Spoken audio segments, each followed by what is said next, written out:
негізі кейбір блогерлер, жалпы адамдар, қыз-келіншектер корейский косметиканы жамандап жатады. Мне кажется, бұл жерде белгілі бір елдің косметикасын жамандаудың қажеті жоқ. Өйткені кез келген косметика, ол Қазақстанда да болсын, ол Россияда да болсын, ол американский болсын, ол корейский болсын, ол канадский болсын, оның барлығы. То есть қай елде болсын, жақсы косметика да болуы мүмкін, құрамы жақсы, производствосы жақсы, шикізаттары да өте сапасы жақсы да, и нашар түрлері де болуы мүмкін. Ол қай елде болсын бола береді. Сондықтан бұл жерде біз көбінесе косметиканың құрамына мән беруіміз керек, и бағасына тоже мән беруіміз керек. Өйткені, соответственно, қараңыз, өте арзан кремдердің құрамындағы қосылатын шикізаттар, эмульгаторлар, консерванттар, соответственно, өте арзан болады. Енді қараңыз, мысалы, сіз өзіңіз ойлаңыз, базардан барып бір 2000 теңге или 3000 теңге, ладно, давайте 3000 теңгелік крем алдыңыз делік, ол 3000 теңгелік крем, скорее всего, ошақтан қосады үстіне, 500 теңге қосты делік, 2,5 теңгеге оптовиктерден алсын. Ол оптовиктер неден 2000 теңгеге әкелсін делік, мысалы шетелден. Ол 2000 теңгеге әкелгенмен тағы да оның жолы бар, транспорты бар, 1000 теңге.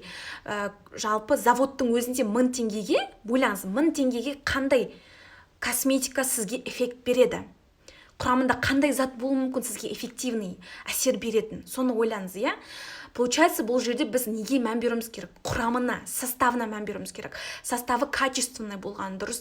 И оның құрамына қосатын жаңағыда поверхностно активный веществолар, немесе жаңағыда құрамына қосатын активный ингредиенттер, ретинол болсын, белгілі бір проблемаңызды шешу керек қой. Ол витамин С болсын, ниацинамид болсын, кислоты болсын различный.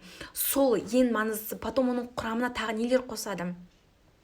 Эмульгаторлар қосады, мысалы гидрофильный маслоларға, поверхностно активный веществолардан неге қосады? Жаңағы умывалкаларға қосады, сосын барып жаңағыдай консерванттар қосуы мүмкін, әртүрлі заттар қосады, в общем. И солар өте арзан болады, арзан кремде, соответственно, қыздар, ал қымбат немесе средний бағаларда ол шикізат, соответственно, сапасы да оның жақсы болады. Сондықтан бұл жерде біз белгілі бір елге жамандамауымыз керек, осы елдің косметикасы нашар деп. Өйткені масс-маркет деген болады, люкс деген болады, косметикаларда.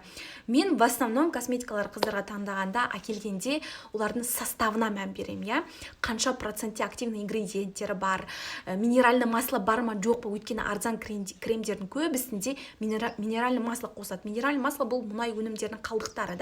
Ол бетте окклюзия жасайды, бетті типа ылғалдандырған сияқты болады, на самом деле ылғалдандырмайды. Сондықтан қыздар составына мән беріп үйренейік, және де обязательно брендке, және де бағасына.